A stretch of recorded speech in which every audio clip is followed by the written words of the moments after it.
I walked into my childhood home expecting a normal Thanksgiving dinner. The smell of turkey filled the air, and everyone was gathered around the dining room table. My sister Emma and her husband Brad were discussing their need for $40,000 to renovate their kitchen. When I mentioned needing help with my apartment security deposit, my mother Patricia turned to me with cold eyes. "Carter, you need to understand something. Your sister's family will always come first in our priorities. You are always last." My father Robert nodded in agreement.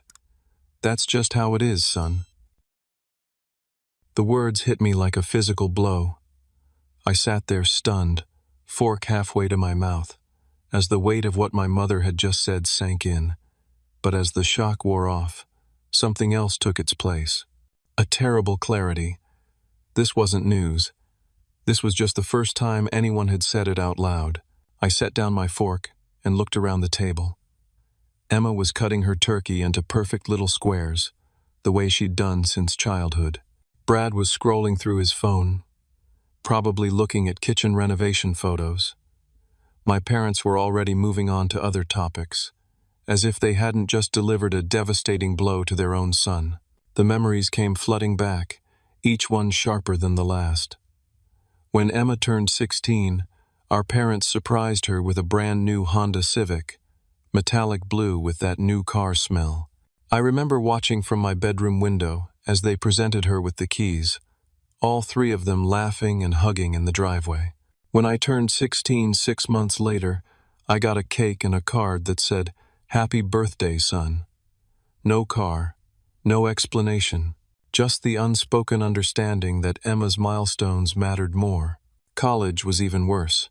Northwestern University, $52,000 per year, and our parents paid every penny without blinking. They drove up to Evanston for move-in day with a rented truck full of furniture for Emma's dorm room. A mini refrigerator, a matching bedding set, a desktop computer, and enough clothes to stock a small boutique. I was working 3 jobs that summer, saving every dollar I could for community college tuition. When I asked about help with school costs, Dad pulled me aside and explained that they'd already stretched themselves thin with Emma's education. "You understand, right, Carter? Emma's always been the academic one. This is her shot." I understood, all right. I understood that I was on my own. So I worked. Nights at a local warehouse, weekends at a grocery store, and any spare hours I could find doing lawn care around the neighborhood.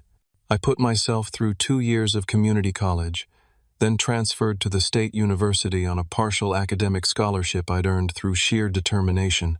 My parents didn't attend my community college graduation because Emma was having a baby shower that same weekend. They chose pastel decorations and gift bags over their son's achievement. Emma's wedding was a $68,000 affair, 300 guests, an open bar, and a 7-piece band. The reception hall looked like something from a magazine, with crystal chandeliers and centerpieces that cost more than I made in a month. I was expected to wear a rented tuxedo and smile for photos while my parents beamed with pride about their daughter's fairy tale day.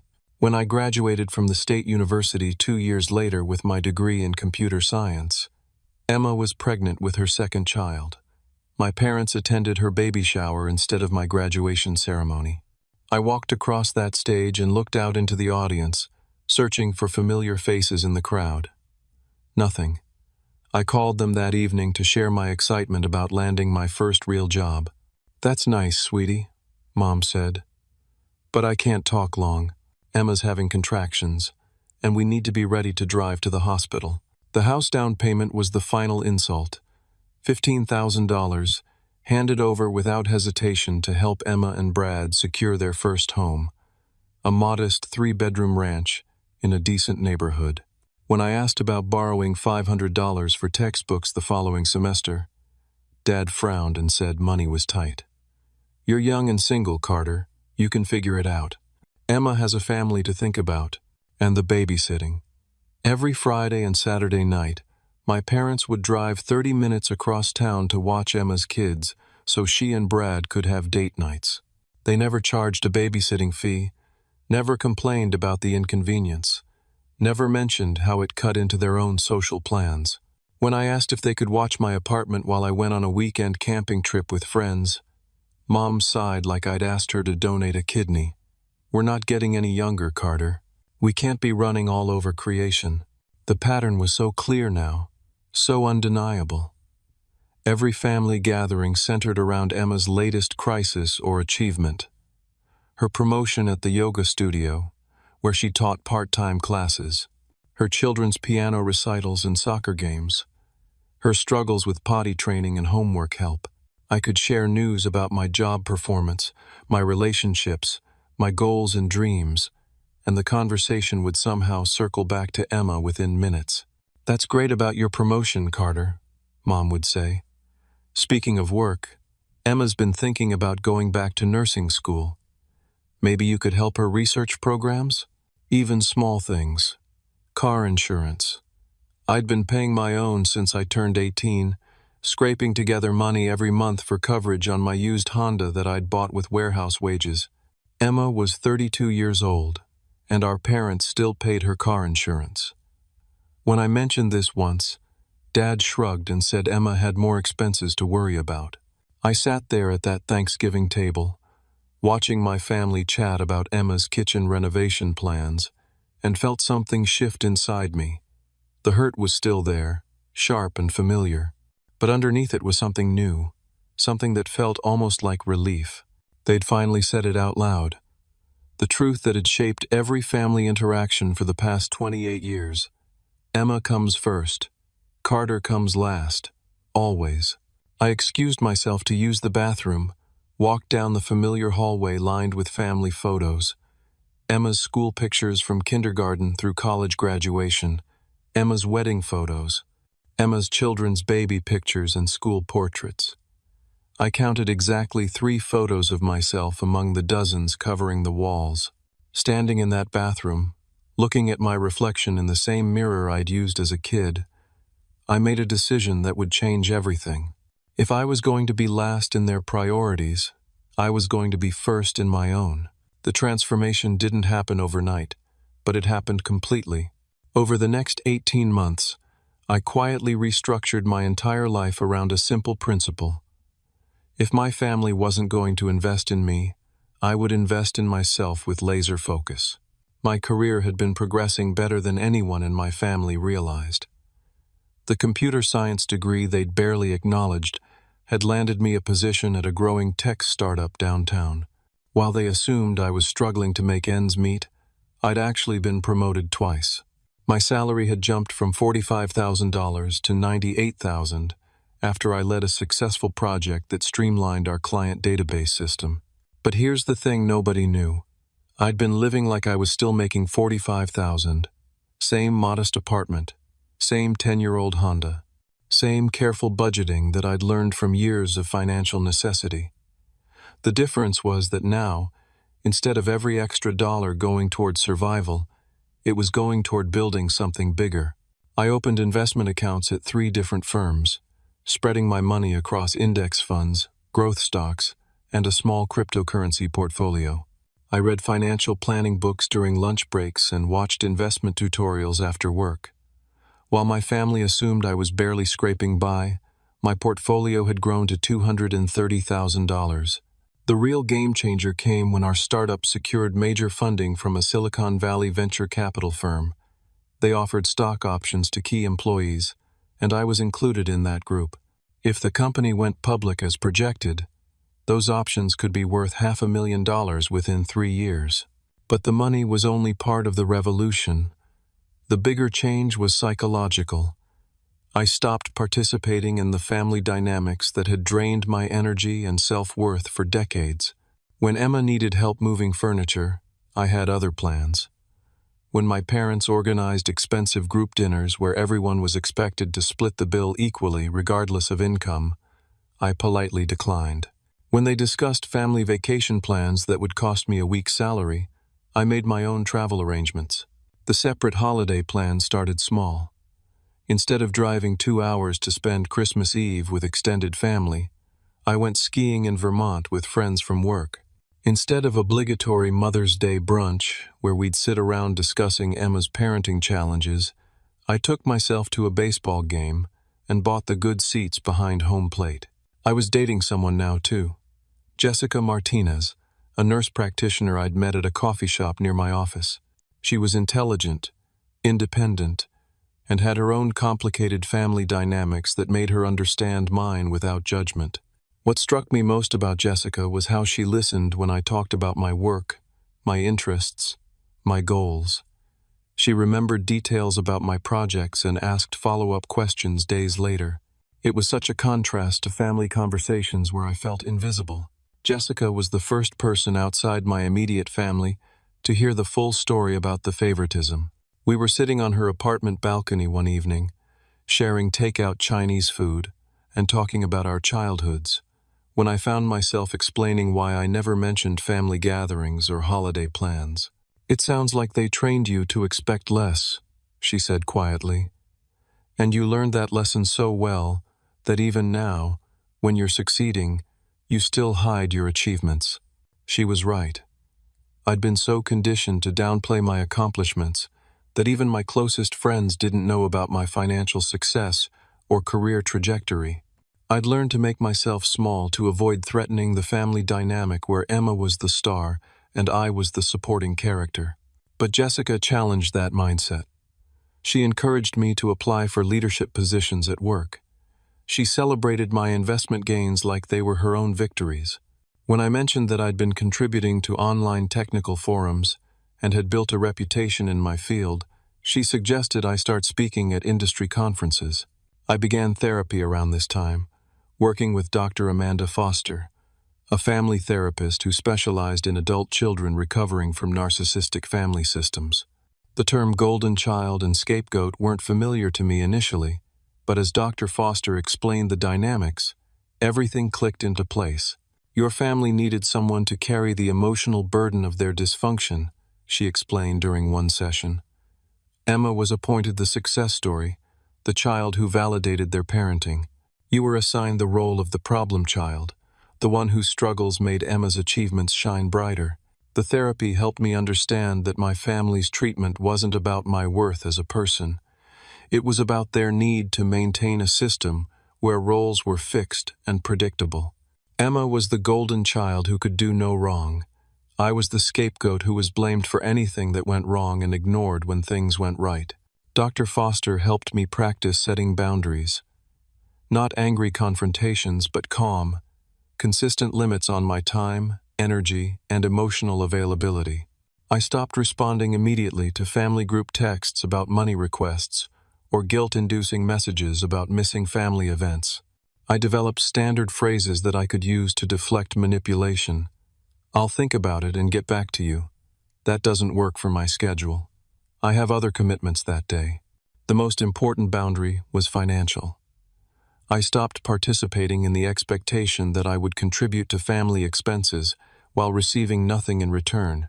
No more group gifts where I paid my share for presents I had no input on choosing. No more emergency loans that were never repaid. No more splitting restaurant bills when Emma and Brad ordered expensive steaks while I had a salad. My friend Marcus Chen from work noticed the change in my confidence and demeanor. "You seem different lately," he said one Friday afternoon as we were wrapping up a project, "more focused. Like you figured something out." He was right. I had figured something out. I'd learned that family loyalty doesn't require self-sacrifice. Love doesn't mean accepting poor treatment. And success doesn't have to be hidden to make other people comfortable. The test of my new boundaries came sooner than expected. On a Wednesday evening in March, my phone rang. Emma's name flashed on the screen. She only called when she needed something, so I almost didn't answer. But curiosity won out. "Carter," she said, and her voice was shaking. "I need to talk to you. Something terrible has happened, and I don't know what we're going to do." Emma was sobbing so hard I could barely understand her words. Between the tears and broken sentences, a story emerged that was worse than anything I could have imagined. The perfect life that my family had spent years prioritizing and protecting was built on lies, fraud, and financial crimes. Brad's real estate career had been struggling for months. In a competitive market where established agents dominated, he'd been desperate to close deals and build his reputation. The pressure to maintain their lifestyle, combined with Emma's expectations and my parents' constant praise for his entrepreneurial spirit, had driven him to make increasingly dangerous choices. He'd been falsifying mortgage applications, income statements, employment verification letters, credit reports. He'd created an elaborate system of fake documents to help clients who couldn't qualify for loans secure mortgages they couldn't afford. The commission checks had been substantial, and for a while, it seemed like Brad had found his groove in the real estate world. But mortgage fraud is a federal crime, and the investigation had been building for months. Bank auditors had noticed patterns in the applications Brad submitted. Employment verification calls to phone numbers that led to disconnected lines. Tax documents with inconsistencies that triggered red flags in underwriting systems. Income figures that didn't match IRS databases. When federal agents executed the search warrant at Brad's office, they found a box full of falsified documents with his signature on them. His real estate license was immediately suspended pending investigation. Criminal charges were filed 3 days later. He was facing potential federal prison time of up to 20 years. But Brad's crimes were only half the story. While he was fabricating mortgage applications, Emma had been living a financial fantasy that made the fraud seem almost inevitable. She'd opened credit cards in her name, Brad's name, and even my parents' names with their permission. The debt had spiraled completely out of control, $43,000. That's what Emma owed across 7 different credit cards. Designer clothes for herself and the children, expensive dinners and weekend trips, a kitchen renovation that had cost twice what they'd planned, private yoga instructor certification courses that she'd never completed. All of it charged to credit cards with the assumption that Brad's income would eventually catch up to their spending. The house payments had stopped 6 months earlier. Brad had told Emma he was handling the mortgage, but in reality, he'd been using the mortgage money to cover credit card minimum payments and daily expenses. The foreclosure notice had arrived 4 weeks ago. They had 90 days to bring the account current or lose the house entirely. Emma's car had been repossessed the previous Tuesday. She'd been loading groceries when the tow truck arrived. The children were in the back seat, and she'd had to call a neighbor to come get them while she watched her Honda Pilot get hooked up and driven away. The humiliation had been crushing, but worse than the embarrassment was the practical reality. She now had no way to get to work or drive the kids to school. The private school tuition was 3 months behind. The children's school had been patient, understanding that families sometimes faced temporary financial difficulties. But the patience was running out. The principal had called that morning to say that unless the account was brought current by Friday, the children would need to find new schools immediately. Legal fees were mounting daily. Brad's criminal defense attorney required a $25,000 retainer just to begin working on the case. They'd already paid $28,000, draining their savings account and Emma's retirement fund from her previous nursing job. The attorney estimated that the total legal costs could reach $60,000, depending on whether the case went to trial. But perhaps the most devastating part of Emma's confession was how long they'd been living in denial. Friends and extended family had no idea about their financial situation. Emma had been maintaining the facade of success right up until the moment it all collapsed. She'd been posting photos of family vacations on social media while charging the trips to credit cards. She'd been buying expensive gifts for the children's birthdays while ignoring collection notices in the mailbox. The children had been asking questions that Emma couldn't answer. Why did Daddy seem angry all the time? Why were there strange men in suits coming to the house? Why couldn't they go to their friends' birthday parties anymore? Emma had been protecting them from the truth, but the truth was becoming impossible to hide. "Carter," she whispered through the phone, "I'm scared we're going to lose everything. The house, the kids' schools, Brad might go to prison. I don't know how we got here, and I don't know how to fix it." The irony wasn't lost on me. For years, Emma had been the family success story, the golden child who could do no wrong, the one whose needs always came first. And now, the lifestyle that my parents had enabled and celebrated had led to financial ruin and potential federal crimes. As Emma continued crying, explaining how their credit scores were destroyed and they couldn't qualify for any loans or rental agreements, I realized something profound was happening.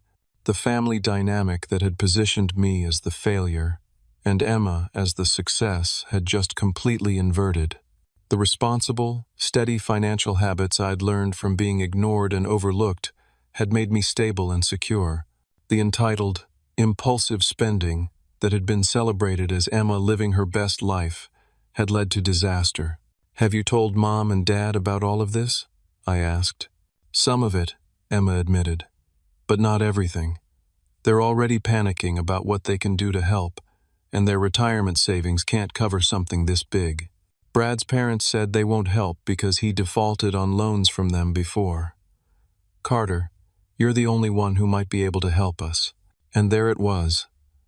The phone call I'd been unconsciously preparing for my entire adult life. The moment when the family that had always put me last would finally need me first. The question was what I would choose to do with that power. "I need time to think about this, Emma," I said. "This is a lot to process." "How much time?" she asked urgently. "Because the foreclosure deadline is next month, and Brad's sentencing hearing is in 6 weeks. 24 hours, I told her. "I'll call you tomorrow evening."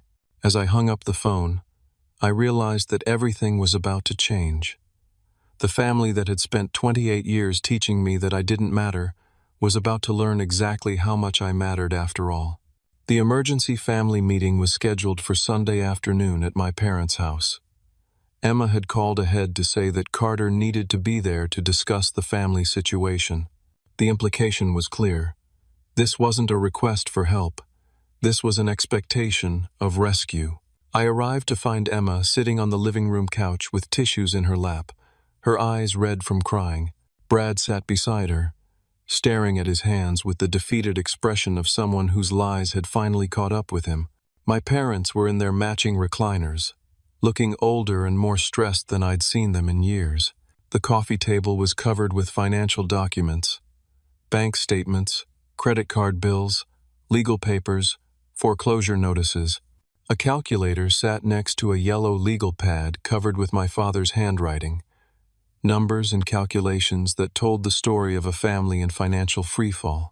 "Carter," my mother said, as soon as I sat down, "we need to talk about how you're going to help your sister through this crisis. Not if I was going to help, how I was going to help." The assumption of my compliance was built into the very structure of the conversation. My father cleared his throat and picked up the legal pad. "We've been going through all the numbers, son, and we think we have a plan that could work, but it requires everyone in the family to step up." He began reading from his calculations. The total amount needed to solve Emma and Brad's immediate problems was $78,000. This would cover the outstanding mortgage payments, to stop the foreclosure, bring the credit card accounts current, pay the children's school tuition, and provide a cushion for Brad's ongoing legal fees. "Now, your mother and I can contribute $30,000 from our retirement savings," Dad continued. "We know that's a sacrifice for us, but family comes first. Emma and Brad will need to sell some possessions and take out a loan against Brad's truck, which should bring in another $15,000. That leaves $33,000 that we need to cover." He looked at me directly. "We figure if you liquidate your savings account and take out some loans, you should be able to handle that amount." The casual way he said liquidate your savings account was breathtaking. They had no idea how much money I had saved, no knowledge of my investments or income, no understanding of my financial situation, but they assumed I would simply drain whatever resources I had to solve Emma's problems. "We've also been thinking," my mother added, "that it would make sense for you to move back home for a while. You could save money on rent and use that savings to help cover the ongoing expenses while Brad gets back on his feet." Emma nodded enthusiastically. "Carter, it would be such a relief to know that you were helping coordinate everything. You could co-sign for a new apartment lease since our credit is destroyed. Maybe help us find a financial planner to get back on track. The plan they were proposing wasn't just financial assistance. It was a complete restructuring of my life around Emma's crisis. I would become the family's financial manager, responsible for digging them out of a hole created by years of entitlement and poor choices. I need you to understand something, Carter, my mother said, her voice taking on a sharp edge. This is not optional. Family takes care of family. Period. This is what we do for each other. My father's tone was equally firm. If you don't step up now, if you leave your sister hanging when she needs you most, then you're not really part of this family. You need to decide what's more important, your money or your family. The emotional manipulation was staggering. They were framing my potential refusal to bankrupt myself as a betrayal of family loyalty, as if my reluctance to solve problems I didn't create was evidence that I didn't love them. Emma leaned forward, her eyes filling with tears again. Carter, the kids have been asking about you. They want to know why Uncle Carter doesn't come around as much anymore. How am I supposed to explain that their uncle doesn't love them enough to help when they're in trouble? Brad finally spoke, his voice quiet but entitled. Look, I know I made mistakes, but we're family, right? Families forgive each other and move forward together. The assumption underlying every word was that my resources were their resources, that my financial stability was simply a tool to be used for Emma's benefit, that my years of careful planning and responsible choices existed for the sole purpose of bailing them out when their irresponsible choices caught up with them. We've already told your Aunt Linda and Uncle Frank that you're handling the financial side of this situation, my mother continued. They were so impressed with how responsible and successful you've become. Everyone's counting on you, Carter. They'd already promised my help without asking my permission. They'd committed my money and my time to solving Emma's problems before even discussing it with me. The arrogance was stunning. And just so we're clear, my father added, consulting his legal pad again, we're not talking about a gift here. Emma and Brad will pay you back once Brad gets his real estate license reinstated and finds steady work again. This is a family loan to help them get through a rough patch. A family loan. As if Brad's history of defaulting on loans from his own parents wasn't a clear indicator of how likely repayment would be. As if Emma's pattern of spending beyond her means suggested that future fiscal responsibility was probable. We need an answer today, Carter, my mother said. The foreclosure deadline doesn't care about our family discussions. The school needs tuition payment by Friday. Brad's attorney needs his retainer by next week. This can't wait. The pressure was overwhelming. 28 years of conditioning told me to comply, to sacrifice, to put Emma's needs before my own. Every family gathering where I'd been made to feel selfish for wanting equal treatment, every holiday where my achievements were overlooked in favor of Emma's latest drama, every conversation where my financial struggles had been dismissed while Emma's financial wants were treated as emergencies. But something had changed in me over the past 18 months. The therapy sessions with Dr. Foster, the relationship with Jessica that showed me what mutual respect looked like, the financial security I'd built through my own efforts, the boundaries I'd learned to set and maintain.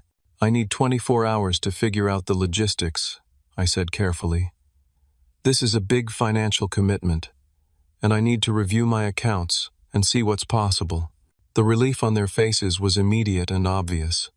They heard my request for time as agreement to their plan. Emma reached over and squeezed my hand. Thank you, Carter. I knew you wouldn't abandon us. My father nodded approvingly. That's the responsible approach, son. Take the time you need to work out the details. My mother was already mentally spending the money. Once this gets resolved, we can start planning for Christmas like normal. Maybe Emma and Brad could host this year, once they're back on their feet. As I drove home that evening, I realized that my family had just made a crucial mistake. They'd revealed exactly how little they thought of me, how completely they took my compliance for granted, and how deeply they misunderstood the person I'd become. They were about to learn that the quiet, responsible Carter who'd been overlooked for decades was also strong enough to say no. More importantly, they were about to discover that the financial resources they assumed they could access belonged to someone who'd learned the hard way that respect isn't given freely. It has to be earned. I asked Jessica to come with me to the follow-up meeting. If my family was going to learn who I really was, I wanted someone there who actually knew me. Someone who could witness what was about to happen and help me stay centered when the emotional manipulation started. We arrived at my parents' house Monday evening to find the same scene as the day before. Documents spread across the coffee table, my parents in their recliners, Emma and Brad on the couch looking expectant.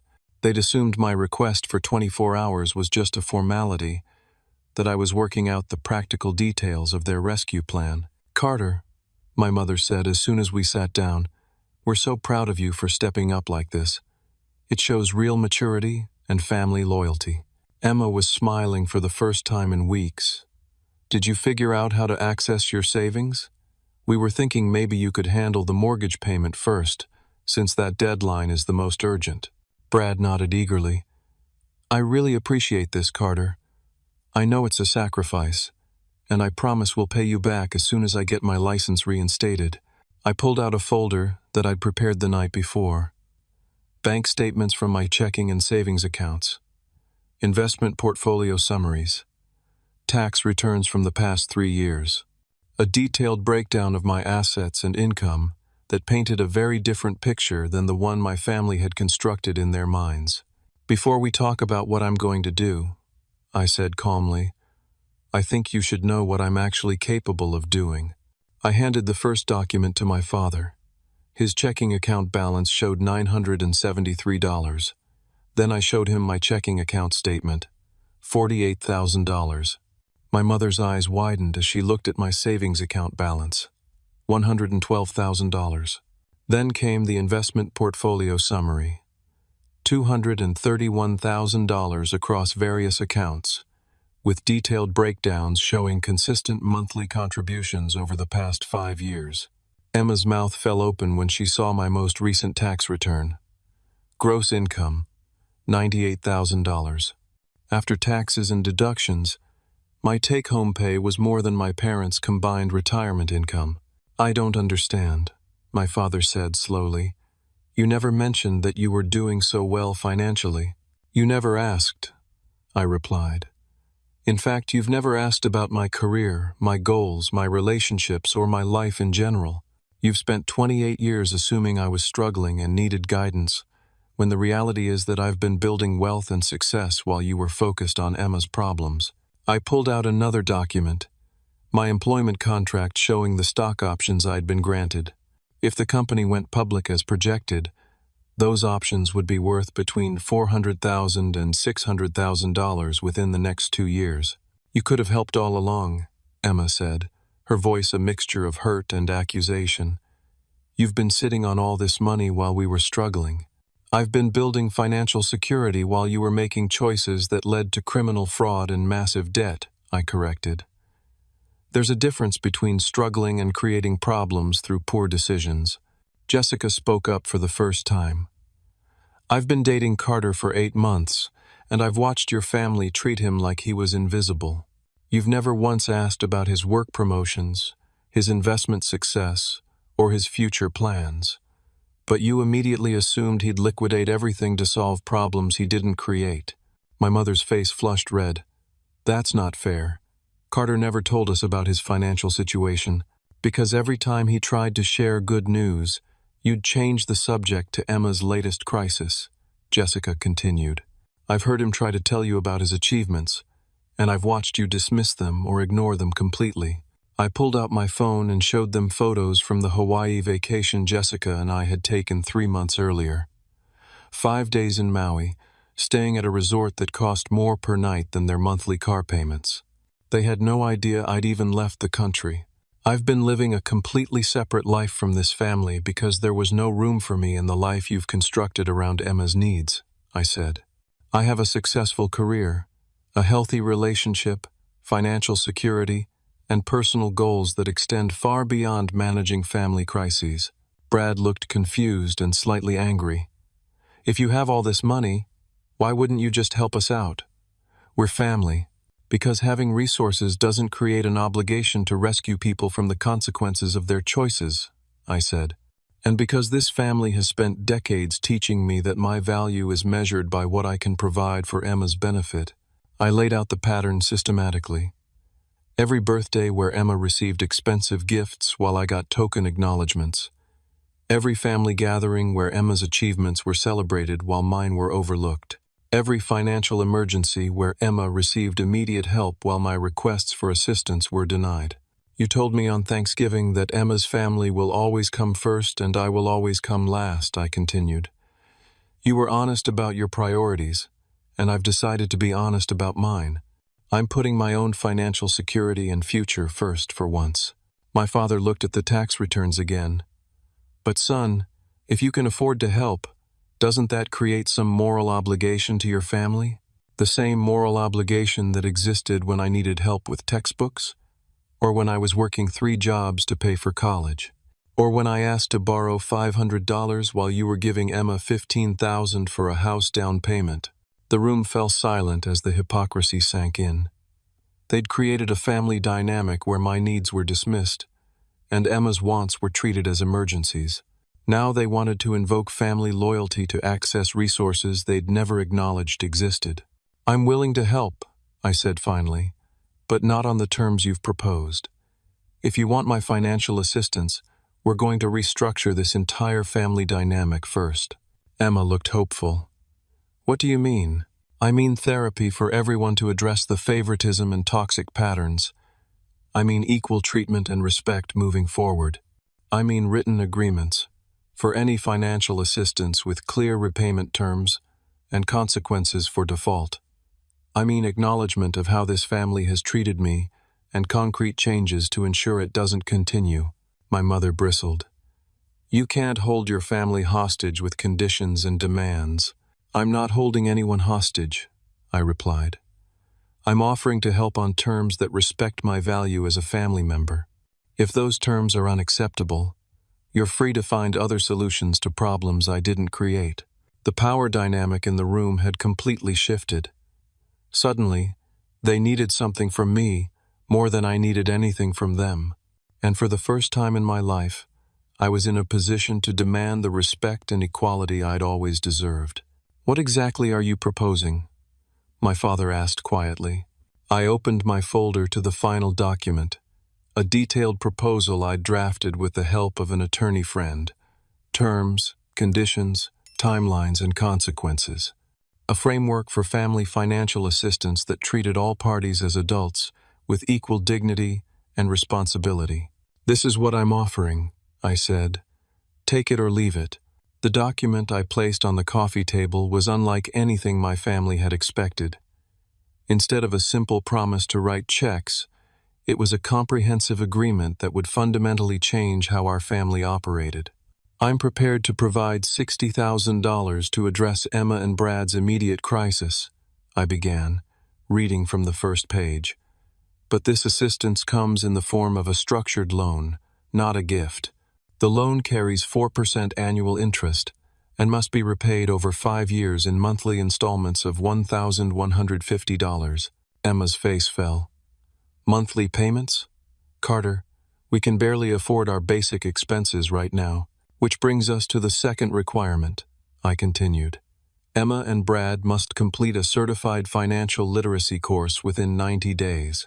The course must be approved by a nonprofit credit counseling agency, and you must provide proof of completion before receiving any loan proceeds. Brad shifted uncomfortably. That seems like a lot of hoops to jump through for family help. Less complicated than federal prison for mortgage fraud, I replied evenly. The third requirement is family therapy. All of us. 6 months of regular sessions with a therapist I select, focusing specifically on family dynamics, favoritism patterns, and healthy communication. My mother's voice was sharp with indignation. You want to drag us to therapy like we're some kind of dysfunctional family? We are some kind of dysfunctional family, Jessica interjected. Healthy families don't systematically favor one child while ignoring another for 3 decades. I turn to the next page. The fourth requirement is public acknowledgement. At the next extended family gathering, Mom and Dad will publicly acknowledge the pattern of favoritism in our family and apologize for the differential treatment I've received throughout my life. My father looked stunned. You want us to humiliate ourselves in front of the whole family? I want you to tell the truth in front of the whole family, I corrected. The same family you told that I was handling Emma's financial crisis without asking my permission first. The fifth requirement addressed future financial requests. Any family member asking for financial assistance would need to submit a written proposal with clear repayment terms. No more emergency loans with vague promises of eventual repayment. No more group expenses where costs were automatically divided without regard for income differences. Emma, I continued, you'll need to write a letter to all the extended family members who've heard about your financial problems, acknowledging that you've been receiving preferential financial treatment from our parents for years, and that I've been unfairly characterized as less successful or responsible. Emma's eyes filled with tears. That's so embarrassing, Carter. Everyone will think differently about me. Everyone will think accurately about you, I said. The embarrassment you're feeling is what I've felt at every family gathering where my achievements were ignored while yours were celebrated. The sixth requirement was about Brad's employment.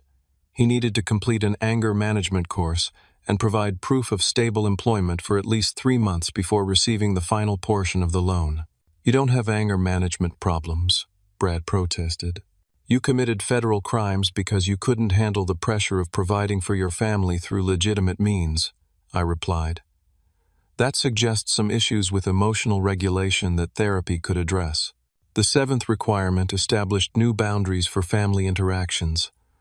Holiday planning would involve input from all family members, not just Emma's preferences. Gift exchanges would have reasonable spending limits. Restaurant meals would be ordered with individual payment responsibility, not automatic bill splitting. And Jessica, I added, looking at my girlfriend, will be treated as a full family member, included in planning discussions, holiday invitations, and family communications. No more treating my relationship as less important than Emma's marriage.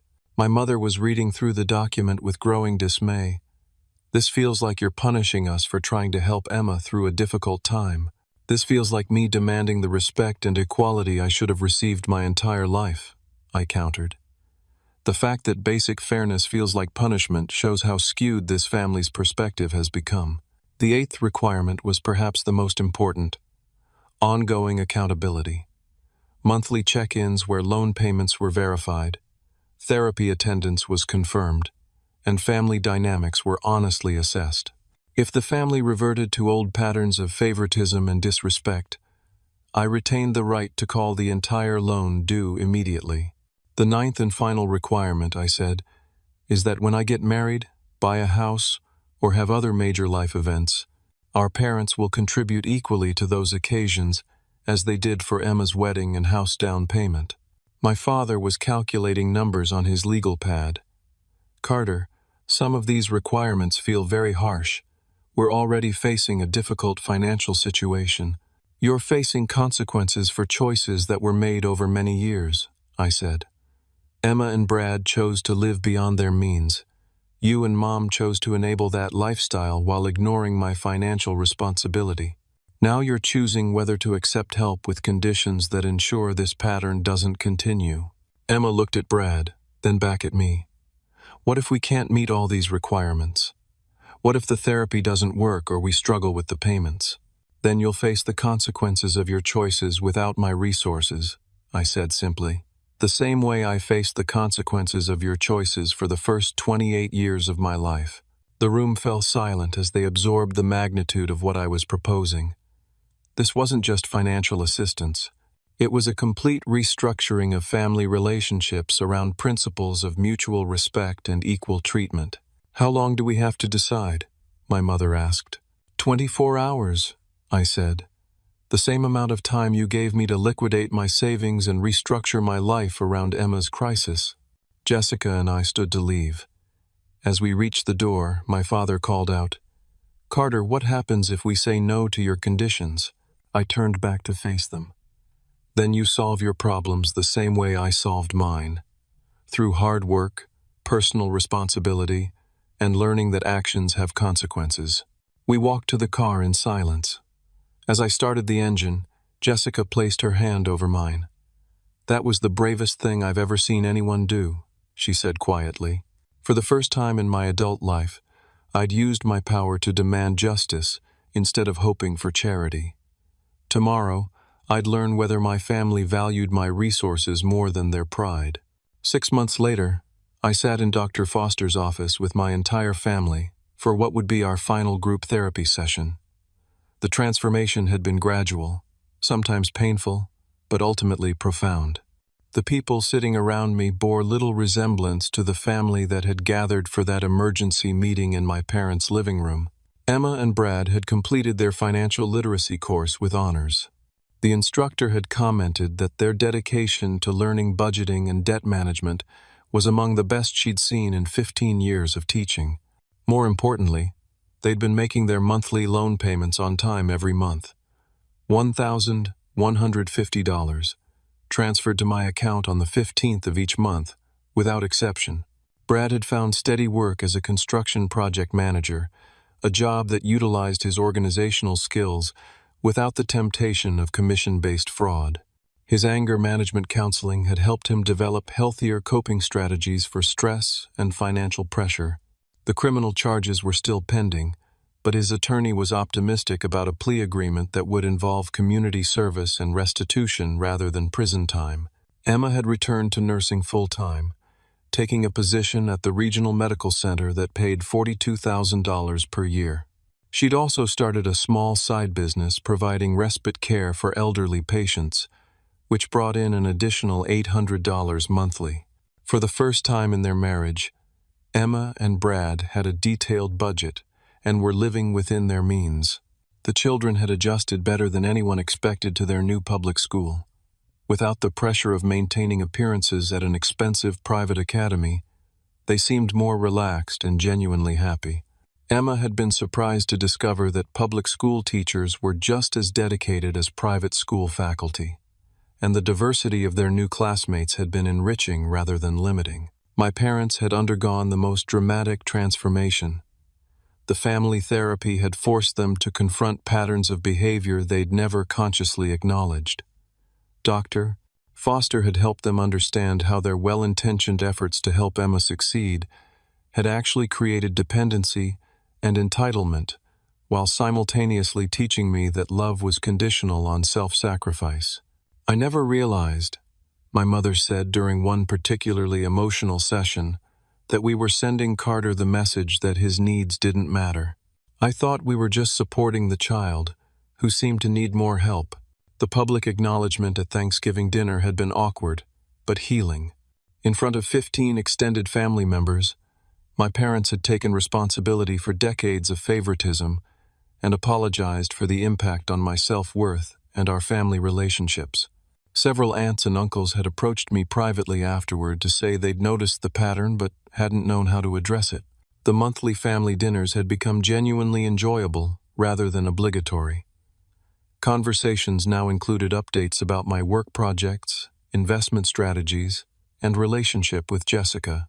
When I announced my promotion to senior software engineer, my parents celebrated with the same enthusiasm they'd shown for Emma's achievements. When I shared news about our startup's successful funding round, my father asked thoughtful questions about equity distribution and growth projections. Jessica had been welcomed into the family with warmth that felt authentic rather than forced. She participated in holiday planning, contributed ideas for family activities, and developed a particularly close relationship with my mother around their shared interest in gardening.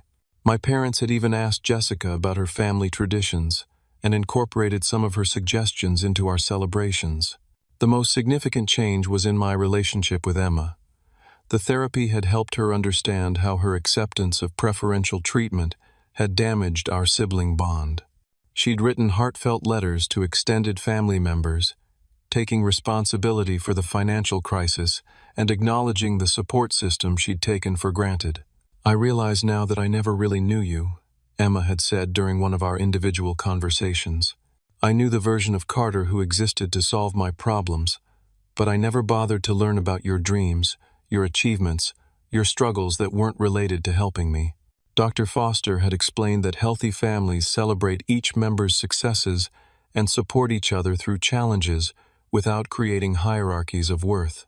The goal wasn't to reverse the favoritism and make me the golden child, but to create space for both Emma and me to be valued for our individual strengths and supported through our individual challenges. The financial boundaries had become second nature to our family interactions. When Emma and Brad needed a new washing machine, they researched options, saved money, and purchased it themselves. When my parents wanted to take a vacation for their anniversary, they planned within their budget rather than expecting family contributions. When I mentioned wanting to upgrade my apartment, they offered emotional support and practical advice rather than assuming I needed financial help. My investment portfolio had grown to $430,000, and the startup's IPO was scheduled for early next year. The stock options I'd been granted could potentially make me a millionaire by my 30th birthday. But more important than the money was the knowledge that I'd built this success through my own efforts and decisions. Jessica and I had gotten engaged 3 months earlier. True to the agreement, my parents had offered to contribute $15,000 toward our wedding, the same amount they'd spent on Emma's. We'd graciously accepted their offer and used it to plan a celebration that reflected our values and preferences rather than trying to impress others or maintain appearances. The wedding planning had revealed another positive change in our family dynamics.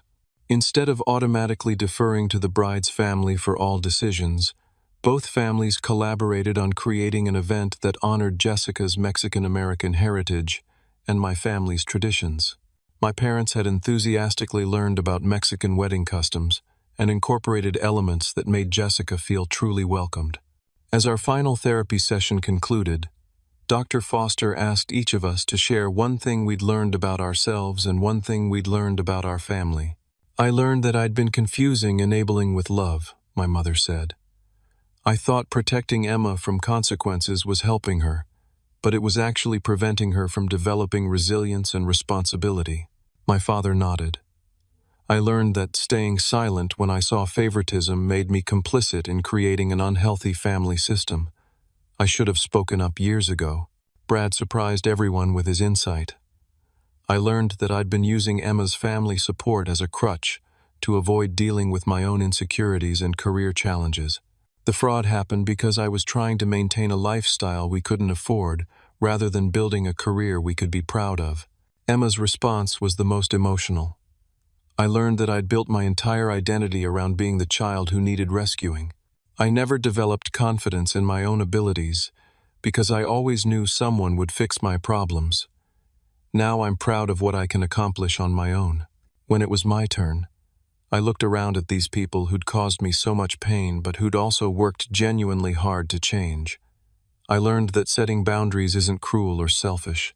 It's actually a form of love because it creates space for authentic relationships. And I learned that this family is capable of growth and change when we're all willing to do the work. Dr. Foster smiled as she closed her notes. "You've all demonstrated something remarkable.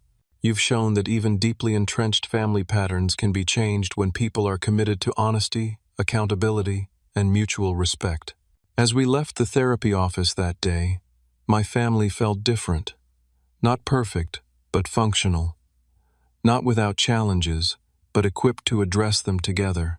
The hierarchy of worth that had defined our relationships for decades had been replaced by a foundation of equality and genuine care.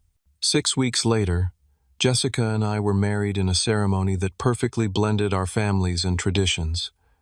My parents walked me down the aisle with pride and joy that felt completely authentic.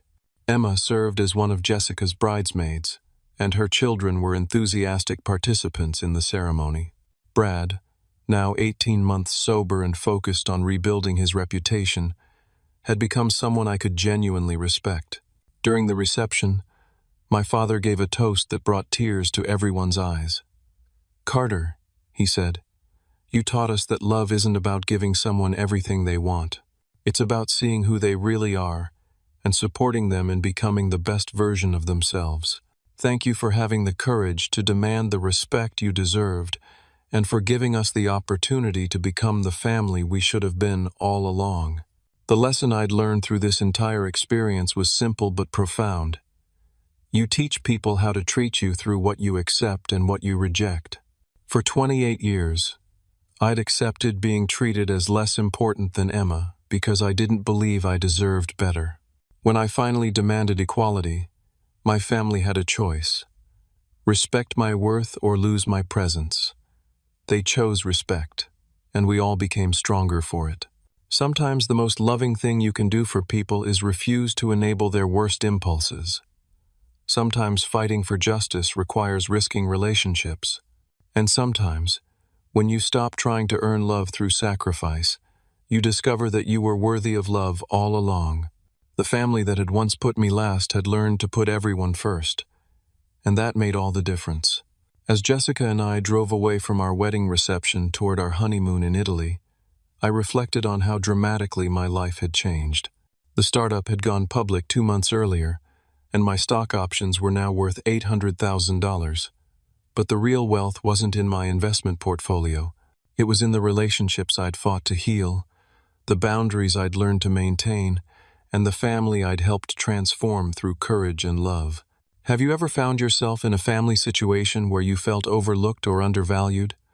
What did you do to change the dynamic, and how did it turn out? I'd love to hear your thoughts in the comments below.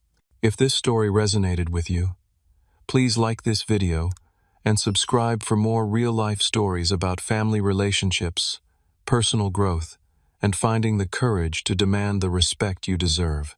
Share this with someone who might need to hear that they're worthy of equal treatment in their own family. Thank you for watching, and remember that you have the power to change even the most entrenched family patterns when you're willing to stand up for what's right.